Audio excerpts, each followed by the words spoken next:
Chat. Delighted to see your faces, and I'm really excited to continue having this conversation. I reached out to Annie because my sister gifted me this book, and because she knows that I love all things Spanglish, and then I read it, and then I loved it even more. And I was like, I got to reach out to Annie and see if we can actually kind of talk about her process. And in the conversations when we were talking about her process, I fell even more in love with the book and what you're working on, Annie. And so that is the background as to how we got here. I am Xiomara Rivera Pagan. I am the founder of LUPA Talks. LUPA stands for Language Understanding for Pride and Action.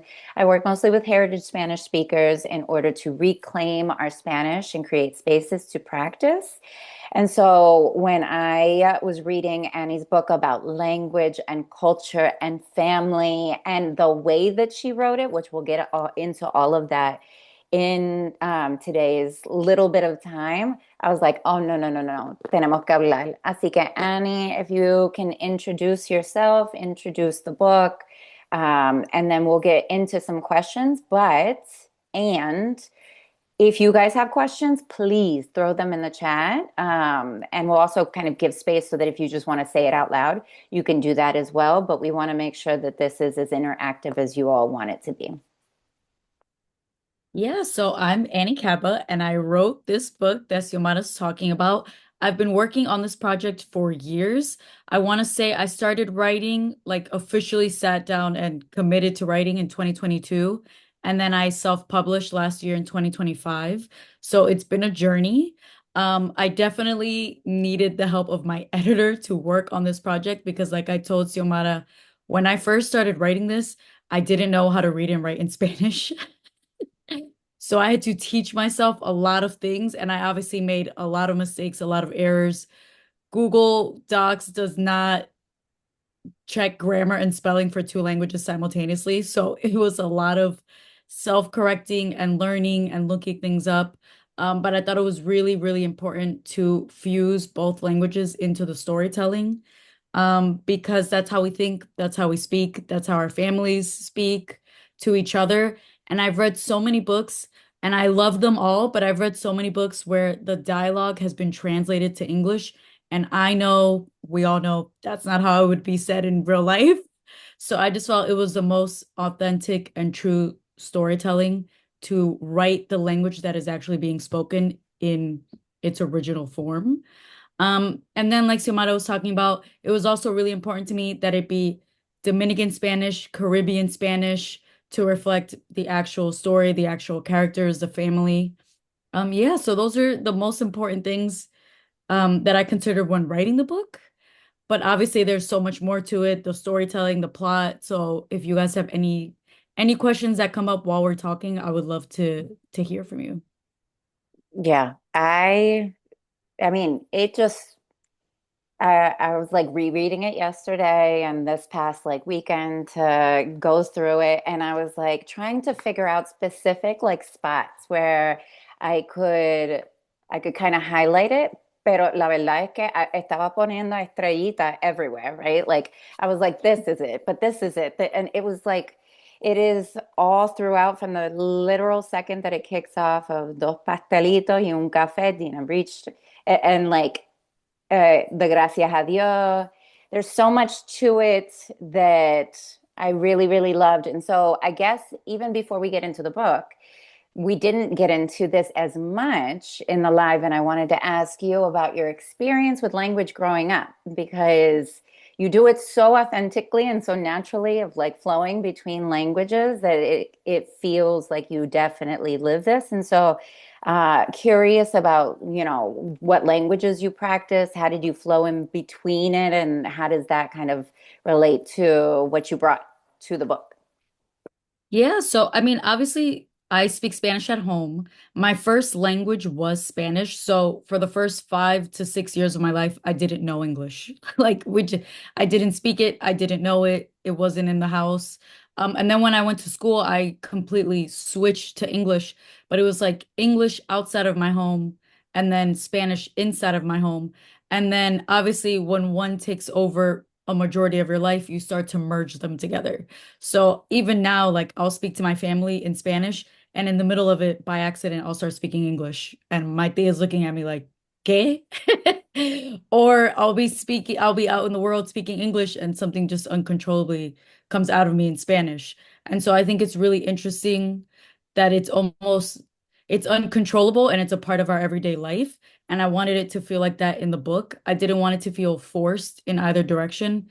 So there's moments where I think you mentioned this in the last conversation where a character is speaking to somebody in English and then Spanish just slipped into it, or they're speaking in Spanish and then accidentally, uncontrollably, English just slipped into it because we just tend to do that. But then I also wanted that to be reflected in the sentences describing it because that's I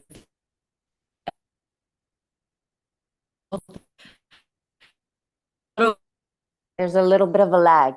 to merge it, not just in the dialogue scene. And a lot of it just came natural that the sentences would go, how I thought that things should be described.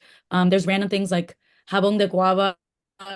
I'm like, that's how it's said. That's how it should be said. You wouldn't say soap, guava soap. So there's certain things that I automatically assume should be in Spanish or I automatically assume should be in English. But there wasn't a formula. It was very like natural flow while I was writing. And so you said like mistakenly kind of like going into English, and I actually think authentically Yeah, going into English or Spanish, ¿verdad? It feels very authentic because it doesn't. You can't explain why you choose to go with one word over the other, right? You can't choose, for example, I don't know if you guys have ever tried to throw something into ChatGPT and ask it to give you something in Spanglish. It's chaos because you cannot replicate the authenticity of the sentimental value of certain words meaning more than they yeah. do in one language versus the other. It is cultural, it is language, it is lived experience. And so I feel like for me, you did it authentically, beautifully. It does not feel accidental at any point, and that's part of why I wanted to ask you. For those of you who have read, I'm sure you guys noticed what Annie was mentioning. Of I something that stuck out for me as somebody who's always trying to read things in Spanglish or that represent our particular community is exactly that, right? You watch a movie and you hear somebody speaking in an accent, but they're speaking in English. Or, even books that are written, you'll see a word or a phrase aquí, allá en español, but you don't see like actual full phrases. And if they do, or full sentences, and if they do, usually they're quick to translate because they're trying to make it accessible, right? So they're like, y ella fue por la calle, da, da, da, da, da, and she told me that she went down the street. Right. So it's like it feels a little redundant, and again, not as authentic. But something that I really loved is again, when you're talking to the elders, or not when the main characters are talking to the elders, they're talking en español because that's how we talk to our elders, right? Like you said, when you might slip out a word in English, but the reality is that even the part, and I highlighted it at the beginning because this is so cultural.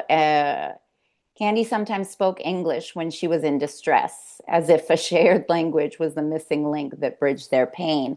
I've had that experience where, mi abuela, she's nervous, and all of a sudden she's speaking to me in English. And I'm like, why are you speaking to me in English when you prefer Spanish? Así que it's just one of those things that, again, culturally you picked up on really lovely. Y entonces when the main character is thinking in their head, it's a mix, mostly in English, Yeah. because she's in an English dominant space. And even though she's in the Dominican Republic, pero something that I really loved about what you shared was that you didn't necessarily read and write in Spanish and you taught yourself. Can you talk more about that? Because Yeah. there's a lot of people who would be trepidatious, nervous, intimidated by that process.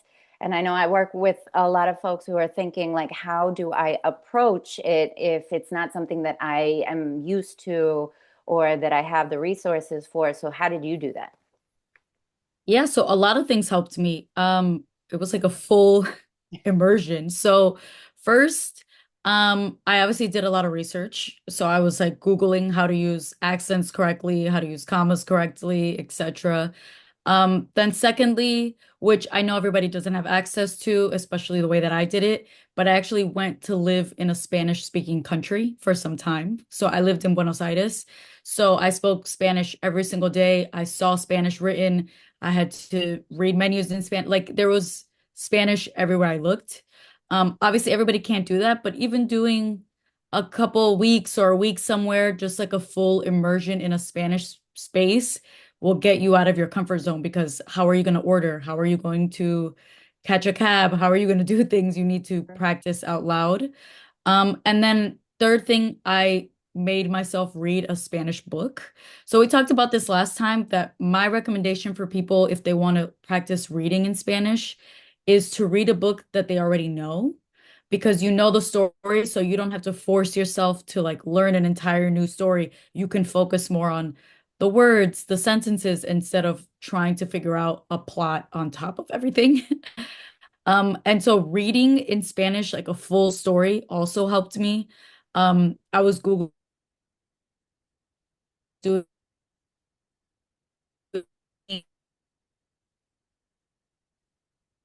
how dialogue was written. Number one thing, which I said last time, was my editor.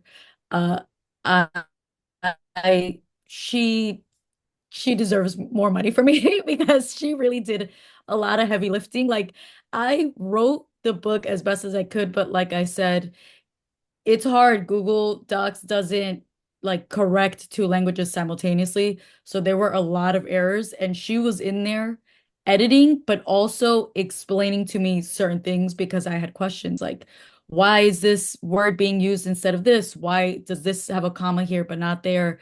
And she graciously would explain things to me as we were writing. Like it was a conversation on the side of the Google Doc. Um, and so I also used her knowledge to learn for myself so that next time I do this, because I am writing a sequel, I can know a lot of it and do a lot of it myself before I have to get her to clean it all up. Eh, to that point, because you started out with, you were learning how to write it the, correct way, the accents, Right. the this and that, right? And at the same time, the way that you wrote it was very true to the spoken language and specifically Dominican Spanish, right? And so you're highlighting that specific version of Spanish instead of, again, trying to make it appear grammatically correct, you are honoring the spoken language and saying that that is what you want to elevate and highlight and celebrate. So,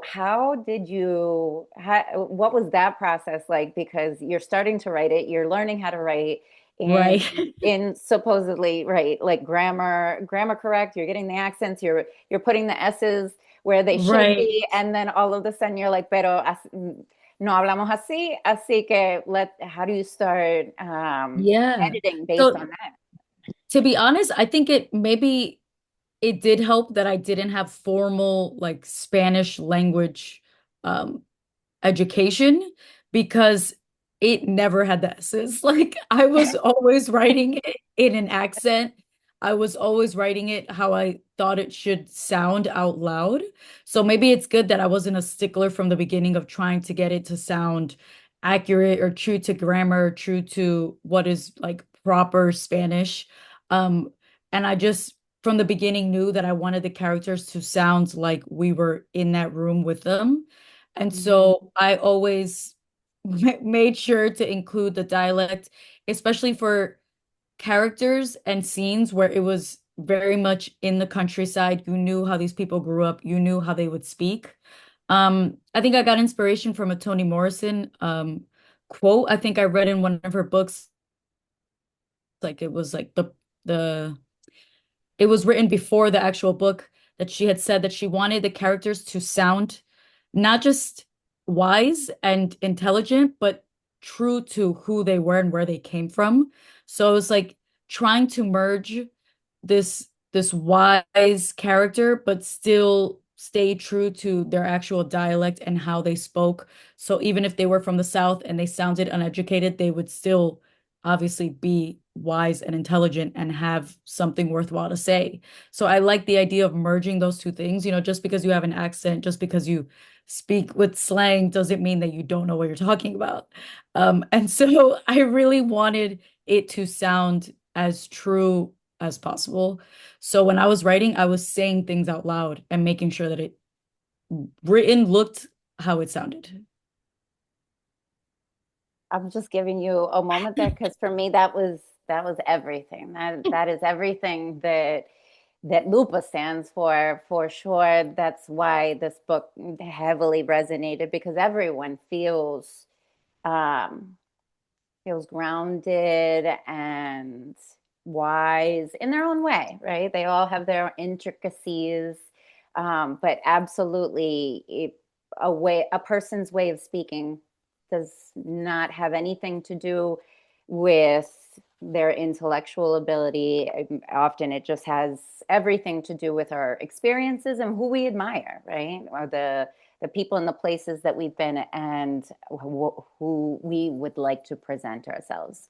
So Mm. I loved that. I'm trying to stick to the notes because I know I can get um, so why did you specifically call it a Spanglish novel? Because obviously Spanglish is throughout. For me, that is something that's going to pull me in. Some people have other feelings about Spanglish, and so I'm curious in terms of, why did you decide to go with specifically calling it out a Spanglish novel? Yeah, so it was really important to me that it was like front page on the cover, very clear to anybody who would pick it up. I did not want somebody to make an accidental purchase. Like, this is what this book is about, and you should know that from the beginning. I put it everywhere because I really don't want people to be confused when they open it. And I'm also like really proud that it's a Spanglish novel because it this doesn't really exist. Like, there are books where there's words here and there, like you said, they'll write something in Spanish and then the sentence after they've translated it. And I was saying this to somebody at BookCon, if it's for you, it's for you. And if it's not, that's okay. But I really wanted it to be for us and for the people who would understand all the very niche details and accents and uh cultural references. Yeah, it's so important to me. It's like the not the most important part of the book, but the foundation of the book and the story. What has the feedback been? I know last time you and I spoke, you said it's been almost all, if not completely, positive, but now you've been to BookCon, so maybe you can share a little bit about that as well. Yeah, BookCon was insane. That's like, whoa, whoa, whoa. I didn't realize. I just didn't know what to expect. I've never been to an event like that, but there were so many people just flooding my table, so excited that there was a Spanglish book that existed. And I was like, yes, here. This is for you. This is for us. I put the flags, all the Spanish speaking country flags on my booth because I wanted something that would stand out from afar, like people would know immediately what the book was about. And there was just so many people who were so excited to read in this like merged, fused language. Because there are so many people who think like that and who speak like that, but it just doesn't exist in books. It exists in music, it exists in films, like we were talking about last time. And so it's like this is just one more art form where we can do more. Yeah. Eh, I'm curious because last time we talked about exactly this, right? It exists in, especially in music, for sure, right? Music Wow. is an auditory craft, right? Because this is more visual, and there's still, even in terms of what we hear, some judgment, but there's a little bit more flexibility with that, right? With the written form, there's a lot of thoughts on it's got to be formal, right? It's got to be right, because there's a whole round of, if there's judgment in language in general, the written format is the most formal of them all. And so you were talking about your process with the people that were close to you and kind of reading it out Yeah. loud. Can you talk about that? Because I think that was part of your one of the things that you shared last time that Yeah. felt like a brilliant idea. Yeah, so I had my sisters and my cousins sit at my kitchen table and read out loud scenes like it was a writer's room at a TV show, and we weren't acting them out, but we were pretending to be these characters and saying things out loud and making sure that they would say these things. It would be phrased that way. The accent would hold strong in certain scenarios. Like one thing that we considered was when a Dominican is irritated, they speak slower and more properly. So it's like, déjame decirte a ti. And so everything is actually written correctly because that's how they would speak in that moment and that would be called out. So little things like that we took into consideration. And then, right, if we were going to include an S or not, if we were going to include slang or not, would the character say that? What language would they speak in the moment? So that was really important to me. But just in general, like what you were saying about the written form versus spoken, how we've told stories for millennia and generations is out loud. And that's how Latino families speak and tell stories out loud. So I wanted the book to feel like you were sharing a story out loud, even though it is a written format. And related to that, I think you mentioned, was it somebody gave you the recommendation, or was this your recommendation about listening? Yeah. My cousin gave me the recommendation because we love reggaeton music and we love Bad Bunny, for example. And she was like, yeah, sometimes I look up his lyrics and read them because I don't really know what he's saying. He's speaking so fast. But she gave me the advice or the idea to look at how the lyrics are written to structure how I would write certain scenes and certain dialogue in the book. Because I was struggling, like pa'lante, you wouldn't say para adelante. You'd say Hmm. pa'lante. And then how does that look written down? Like that, like maybe you'd think an apostrophe at the beginning of each of or at the end of para, at the beginning of adelante, and then it's so just to get a general idea of structure and how to write things in this accent, I was looking at lyrics, especially reggaeton lyrics, and seeing how they wrote it and using that to formulate sentences and structure in my own book. Hmm. That was one of my favorite recommendations because it speaks to being intentional about the places that you're looking for inspiration, right? Not all language practice is equivalent. A lot of times people are practicing what they will never encounter. They're practicing vocabulary, they're practicing either modes of interacting. And what you're saying is like, if this is how I want to write, then I need to look at other examples of that, so that I can write, not the technical, not the traditional forms of, of writing resources, right? They're not, you didn't go towards a textbook in order to write a certain way. You said, okay, my models are people who would speak like I would speak. And that translated beautifully here. You gave a shout out to your editor last time, this time, and I'm sure you are Forever. very, yeah, exactly, from here until infinity. Yeah. And you've mentioned how important that is for your writing process. And so what was your process in finding somebody, the right person, right? The person who not only was going to help you on this journey, believe in this journey, but also the right person who was equipped to be able to flow in and out between the languages and also preserve the Spanglish in its authentic form. Yeah, so a few years ago, I actually went to the Dominican Writers Retreat. So I had written the first draft, and then I went to the retreat just looking for inspiration, trying to connect, networking, etc.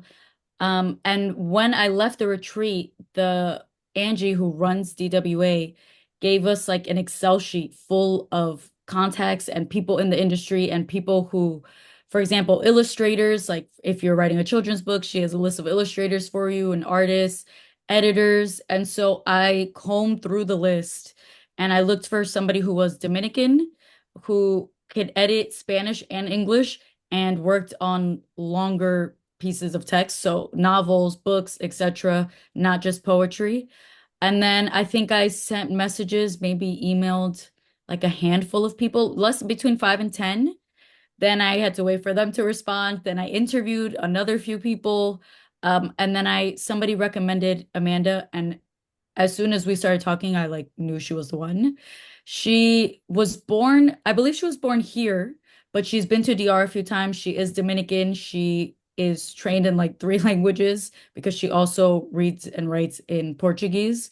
And she was just incredible. She understood the story. She understood what was most important to me. Like I said, maintaining the accents and the slang, but also when it's not that, when they're not speaking, staying true to how grammar and spelling should be when describing the storyline so that the reader doesn't get lost.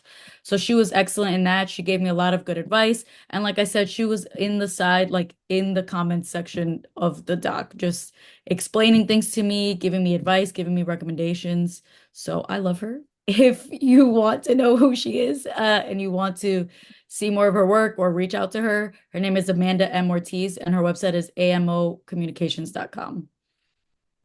That's the real shout out that she Yeah, needed. she's phenomenal. And I'm going to work with her on my next book too. Are you in a place to share the concept with Kinda, the it's group? not Spanglish, Hmm. although I am working on a Spanglish book.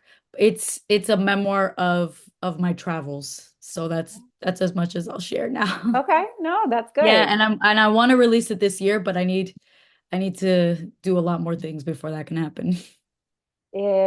Speaking about your process, you self-published, which congratulations, because Thank I you. love that you took the power into your own hands. Did you decide on the Spanglish concept before deciding to self-publish after? And how did that decision kind of relate to what choices you made in terms of the language or any of it? Yeah, so I it was always Spanglish from the beginning, because like I said, that just felt the most authentic to the story. And I really wanted to traditionally publish. I thought about it for a very long time. I even reached out to a couple of people trying to do that, like a publishing house and a literary agent. But for me, it felt, and maybe I'm assuming this, but I just assumed that they would change a lot of the story because this doesn't really exist in the commercial space, in the traditional publishing space. Like Spanglish novels, just they don't exist. So to me, that was the most important thing when telling the story. I did not want to change that. I didn't want to budge. And I also am kind of I have I wanted full control of all of the artwork, the story, the plot, the language that was used in every single sentence.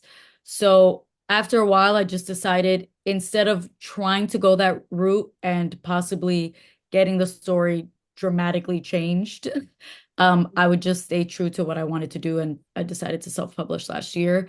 And then when I did decide to do that, I had to work backwards, right? So it was like, if I'm going to do it in August, then I need a final draft by June. Then I need to start editing by January. And so that's how I decided to do that. I might publish traditionally in the future, but again, and maybe I'm assuming this, that will probably have to be a more full English book. Hopefully things change and I can traditionally publish a Spanglish book. But in the meantime, I love self-publishing. I recommend it to people. It's phenomenal. It's a lot of work, but I loved my journey and I would do it again. I think you are the, what is it called? Proof of concept Mm, that it's doable, that there's a market for it, that people are grateful for it when done well, right? I think that those who are not multilingual, who do not flow in between languages like many of us do, find it hard to understand how it can happen. One of my favorite things is that you you don't necessarily, this is another thing that happens. If something is in Spanish, then it'll be like italicized, or there's yeah, some like visual cue to let you know this is other, right? yeah, And you don't do that, right? Because I mean, that would probably be crazy because it'd be all over the place, right? It would be right. sites all over the place, and so it would lose some of the spark. But I think it it felt, and I cannot stress this enough. I know I said this last time, but it felt like so like something that I have lived through. I've mentioned this before in your very specific story about, someone from la República Dominicana que vive en la diáspora. I still had a lot that I could connect with, right? Like I still was feeling like in your very specific, I saw the universal of many of us that are out in the diaspora. Are there any specific language choices that you're especially proud of? Um, just what I was mentioning earlier that we made very intentional choices when slowing down language and making it very accurate. Like for example, when somebody's upset, I thought that just amused me, but also I know that that's how Dominicans actually speak. So I'm very proud of doing that. I'm proud of keeping the words cut up. I think there was a certain point I was telling you last time where I put apostrophes in all of the words when they were missing letters because that's the correct way to do things. But then I had a beta reader tell me like this is so overwhelming to the eye. I cannot read if every other word has an apostrophe on it. It's very overwhelming. And so I sat with my editor and we made a decision to like take five standard words and keep them shortened, even though that's not like correct, but just to make it standard across the book so that you could read. So I'm very proud of that. And I don't know, I'm just proud. I'm also very proud that I didn't do the italics thing that you said because I did consider it in the beginning. And then I was like, that's gonna be insane. That's I can't possibly do that. And so instead I actually use the italics, if you notice, for when Gloria is thinking in Dina's head. So it's sort of like her mother's thoughts in her own head, which happened to all of us. And so I strategically use the italics for that instead of for language. Which I loved. I loved that choice because it made me um, it let me live in the language in an authentic way and put me into the story so that when you use the italics, it was for the storyline and for the relationships, not necessarily for pulling me in and out of my language use, right? Because we don't need that. This community does not need that. Um, I did have one more question, but I did also want to, I know people are engaged with the conversation, but if you guys have questions or anything that you want to share with Annie, anything about the book, or if you have questions about her process, that's what we are here to talk about. And so, what do you hope that readers, especially those that are navigating multiple languages that are maybe outside of their home language, or maybe haven't had as many opportunities to practice either the reading or the writing or the whatever it is about the language, what can they take away from your book, ideally? Yeah, I just want people to feel a sense of pride and like what an honor and a privilege to be able to know and speak and read two languages. I think sometimes We try to switch when we're in certain rooms to fit into one box, but it's so incredible that we get to do both simultaneously. It doesn't have to be only English in this room, only Spanish in this room. Like that phrase, ni de aquí ni de allá, but it's like we're both at the same time. And we Mhm. can do that in our work. It doesn't have to just be when we speak to each other, how you think in your own head. It can be in the formal things that we do, in the work that we do, how we show up at work, at school, in other places. Yeah. Me encanta. Somos de aquí y de allá, Yeah. ¿verdad? And that's what this made me feel like. It made me feel like the main characters and the relationships. It didn't feel like uh, they were less than or navigating, they were navigating the real life stuff of family relationships, of, you know, romantic relationships, of figuring out stuff about your family, and you're like, wait, what happened?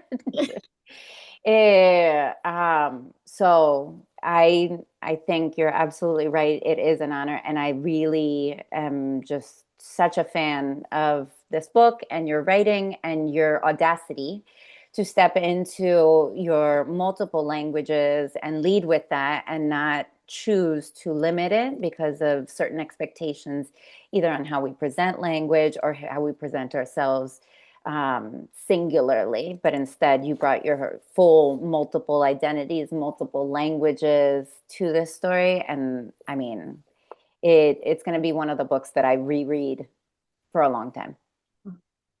Thank you. Sweet. Do we have questions from anyone who is here?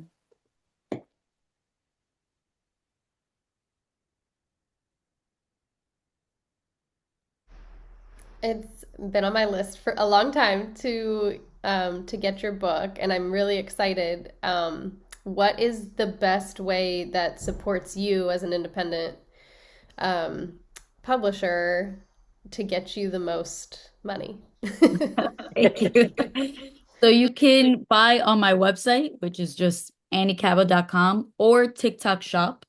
TikTok Shop is actually very convenient. And they don't take a big cut like other websites. So either one of those, whichever you prefer, is works for me. But thank you. And don't you have a Mother's Day special going on? Yeah, so I have gift bags. I have to like, Yeah. yeah, I have like And they're Mother's Day really fun cute. self-care gift bags. And I'm making Dominican gift bags too, like Dominican themed gift bags. I'm waiting for the wrapping paper because I'm working with this Dominican artist that I found on Etsy who makes like specific Dominican wrapping paper, which looks beautiful. And then I'll be making some of those too and posting them soon. And I have tote bag. I have so much stuff because this is so fun. While folks, I know they have questions. They're just getting the finding the mute button to Yeah, unmute. you could also write it in the chat if you're not comfortable Exactly. speaking out loud. I'm happy to It, read it. did you say there was going to be a sequel? Yes. I'm working on the sequel right now. Mm. I'm like halfway through, but obviously it's early stages, so halfway is really just like I have 150 pages, but 50 of them could be garbage. You know, like it takes so long to get into the final cut of a book. I'm hoping that I'll I don't even want to give a date. I'm gonna not I'm writing it. I have the whole plot, the storyline. I just need to like really sit down and get into to actual writing and finishing it. I can only imagine. Dorothy said, I'm excited to see traditional publishers hop on Yeah. this pioneering era of That publishing too. Spanglish books. 100%, 100%. I think, again, I'm glad that you went in the direction of the self-publishing because I think that it probably gave you even more autonomy than Yeah, potentially you would have had in any other space. And that way you could show the full scope of your vision and say, yeah, no, the whole thing, right. exactly how I thought it was going to be and people I'm love like it, people understand it. I'm like the guinea pig collecting data to just be like, look, we people want this. There's a market and people love Exactly. this. And I don't Exactly. mind. I'm having a great time. So for your book at BookCon and or maybe this is a question of just in bookstores, is it usually in the Spanish speaking section or in the general section? Where have you been finding it? I have not seen my book out in the wild. Maybe I need to go out. Oh, pues están mal, están muy mal. I need to go search for it. I know Exactly. somebody sent me a picture the other day of my book in a bookstore uptown in New York. So maybe I'll go find it and see. I Yeah. assume English because it's like slightly more English than Spanish. But yeah, I don't know. How are people categorizing it? That's a great question. How would you like to see it categorized? Because I I mean, mean, I I wanted think to it's be in its the own Spanglish category. section, Yeah, but it's like exactly. it would just be my book on an empty shelf. That well, then that's an invitation, is what I'm hearing. It's Yeah. like your book Please. and a handout saying, "Next up, who got next?" Right. Please give us more. Yeah, I agree. I think I mean that's a nice challenge to the world, right? Of hey, other writers, other authors join. But I definitely think that the Spanglish category. So if somebody's thinking, "Oh, I want to try it, but how much is in Spanish and Right. how much is in English? What would you, if you had to guesstimate?" Of my book, it's Hmm. about 70% English, 30% Spanish. That's how I like to explain it, but I would say m most of the Spanish is like dialogue. And then most Hmm. of the descriptions is in English. Yeah. Yeah, that's a great way to put it, which again makes sense, right? Right. Because many of the characters are Dominican characters talking amongst themselves. Right. And so it makes sense that they would be speaking in Spanish. Oh, that's such a good question, Christian. Which Caribbean authors inspire you, Annie? Yeah, I have a lot of authors. A big one is Angie Cruz. And when I read Dominicana, that's when after reading that book, I was like, oh, I can do this. I can write a book. Yes, let's get into it. Elizabeth Acevedo, obviously another big one, another big Dominican author. Clavis, Clavis, I don't want to mispronounce Natera, her name. Um, I was saying last time that I had read her book last year, so I read it after I wrote mine. But Mm. even just seeing how she builds worlds and has so many characters and so many storylines merging together was very inspiring and very beautiful. When I was younger, I loved Tuno Diaz too. I haven't read his work in a long time, but that also got me like thinking about how we write and how we share stories because I read his work when I was in high school. So a lot of Dominican writers, which I'm hoping to meet some this weekend because I'm going to the Dominican Writers Conference. So maybe I'll get to meet them in real life and just cry. Eh, so is that an annual conference? Do you usually go? No, so I don't know if she's had it before. I think it's Dominican Writers Association. So the retreat that I went on and who gave me all of the information for the editors, they've hosted it before, but I don't think they've hosted it in years. So Mm. this is the first time that they'll be hosting it in a while. So I'm excited to see what's going on, uh meeting people, watching being a part of things. I don't know. I'm excited to see and learn and meet people in the industry, right? Because you see these people, you read their work, but it feels so far away. So I think Mhm. it'll be exciting to be in the same room. What would you recommend to somebody who read your book and says, I can do that. I want to do that." Yeah, you But what's the first step? the first step, I would say get very clear on the story you want to tell and your intention in telling the story. Hmm. Um, I think sometimes people get stuck on what do people want to read? What do people want? And I'm not sure that that's as important as what story do you want to tell, right? Because there's millions of stories and people can find anything, but what are you trying to say with your work? What is the most important part of the work? Like for me, it was that it was a Spanglish novel. It was that it was set in DR. It was about a Dominican family. And those are things that I didn't want to negotiate on, which is why I self-published. And so I would get very clear on what and why you're doing it. Mm, I like it. The non-negotiables, Yeah. the foundation. That was good. Um, I'm gonna give uh, a couple seconds in case anybody has any last questions, but I do have a closing question just in case. But no se queden con las ganas. Ahora es el momento. If you got something in your heart. I don't have a question, but I'm really pleased. I didn't get to meet you. I met your sister at BookCon. You were busy, and then I went back, and there were so many people there, and that excited me. My parents are Cuban. I was born here, and I just think that the trifecta of Dominicans, Puerto Ricans, and Cubans, we have I mean, all Hispanics have a lot of similarities, but those three, and even the Caribbean portion of Venezuela and Colombia, we have a really unique like salsa or sazon, whatever you want to call it.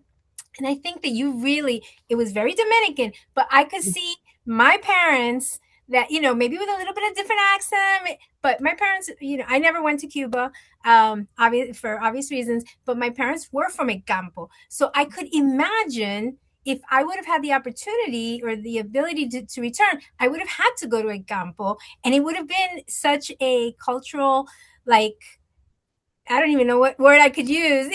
Not a Yeah. clash, not a cultural clash, but a cultural, like, everything that I had lived Awakening. in my home come to life. You know what I mean? Mhm. And so you captured it so beautifully. So I just wanted to say that. Don't really have any other questions, but I will say this. From a business perspective, and I'm a business person, I just love to read. I would love it if there could be anything that we could work toward, um, to encourage Spanglish self-publishing. And and the more you get out there and the more you talk about your experience, I think that would be great for other potentially Spanglish, because there are a lot of us that function maybe 70-30, maybe 80-20, maybe 50-50, but we function in both languages, and I think there's a market for that. So Yeah, I'm learning that in real time as I'm awesome. selling my book and meeting people. I'm like, we exist, we're out here. People want this work. I will say I've been to Cuba and Puerto Rico and the Caribbean coast in Colombia, and I did feel at home in all of those places. So I know exactly what you're talking about. There's like a Awesome. through line of culture and language and how we move and how we navigate and family and all of the above. All the secrets and all the chisme. Yeah. Over cafecito and like on somebody's marquesina gossiping. Yeah, Yeah. Yeah. absolutely. Uh to Daisy's point, is it Daisy? Yes. To Daisy's point, as you learn, as you figure out, business wise, how we can support you, you're doing a wonderful job of in social media, kind of letting us know what's going on. I think that's a really key point of letting us know how we can support you so that we can get more people alongside you. Because I think that to some extent, similar to what we talk about in a lot of the lupa sessions, we don't necessarily feel like we have the permission in order to speak Spanglish, because some of our elders or certain people have told us that there's a right and a wrong way, that you do it or you don't, que ni de aquí ni de allá sort of thing, and all of those concepts are really limiting our ability to be our most bicultural, multicultural, multilingual selves, which is really authentic to our current perspective in the diaspora or just going around, right? And it's not even as secluded as, are you on the island or off the island? Are you in your culture? Or are you not? Many of us are kind of on and off and coming and going and in and out. And so this is far more indicative of like how we actually live our lives, of just we in it. Yeah, there's a lot more gray area than people I don't know. It's like, I don't want to say there's a shame to it, but it's like we feel like we have to conform a certain way in certain spaces. And I just like the idea of just being all of the things as they come up in real time. Right. We want to often simplify the conversation of like, where are you from? Or, in the concept of this book, I'm sure you've had the conversation of like, what's your pitch? Right. How do you like give me your 30-second pitch? And it's like, I love that it's complicated. I love that you had your non-negotiables and those that get it, like truly, Yeah. truly get it. Y los que no, well, then it's not for them. And you did that very beautifully. Can you tell us all of the places where we can follow you, where we can support you, where we can, make sure to continue tuning in? Yeah, so I'm on TikTok if you haven't seen me, at Annie.abroad. And that I have the same Instagram handle. Luckily, I managed to get both. You can follow me on my website, annycaba.com, and subscribe to my newsletter. I just did the first one for this event, and now I'm getting the hang of it. So I will be sending out more stuff just to share information on updates, upcoming books, because I have like three upcoming books, but I need to focus and plan and figure all of that out. But I'm always sharing information on my TikTok and my social media. Yes, you do a brilliant job of it. I don't know how you do all of that. And also, everything that you're doing with the books. And for Mother's Day, you have the Mother's Day. Yeah, let me Um, like bring one Yeah, over. bring one of those because they're really cute. And that's actually how my sister gifted it to me. She had like a holiday. I think it was like a holiday bundle. And so it Yeah, I came keep doing gift them for wrapped cute. different holidays. Yeah, and it had the stickers. Hold on, I think I have one of the stickers around here. Let me say, ¿dónde Yeah, está? I'm like, and I designed the stickers and I designed the bookmark. Right. So bookmark, it has like a face mask and eye mask, the seed paper to grow flowers. I just try to include cute little things as gifts. Because sometimes, I don't know, we want to give like a nice, beautiful packaged gift. Yeah, it was perfect because my sister's not one to wrap things. So I was like, Right. wow, this is really amazing. She was like, it came like this. And I was like, Right. makes more sense. Makes more sense. It was very, very artistic. And it came with like a pen and a highlighter and sticky tabs. It was like a whole reader's dream. Así Yeah. que I highly recommend the little gift bundle if you can do it. Annie, anything else that you want to share with folks before we close out? And if anybody else has anything else that you want to put in the chat or unmute, feel free. I don't know. I think we covered so much. Honestly, I'm just grateful for you guys for joining, asking questions. I'm so happy to be here. This is like my dream come true. Going to BookCon was my dream come true, talking to readers in real life, in real time. Because for so long it was just me in a room by myself writing and being like, I hope somebody understands what this is about. I hope somebody can relate to this. So seeing people actually relate, actually understand the story without me having to explain things is incredible. And thank you, everybody. I think thank you. Feel free to throw emojis and lots of love towards Annie for all the effort that you put into this book. Daisy says, thanks for the opportunity to chat. I really enjoyed the book and I completely agree. I cannot say enough.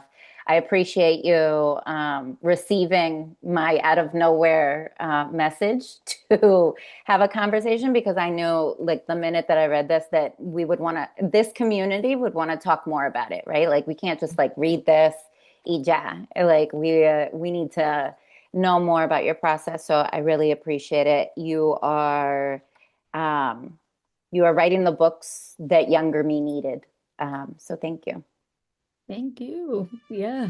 And I hope that more people read this and get inspired to create work like this, but their own. Yeah.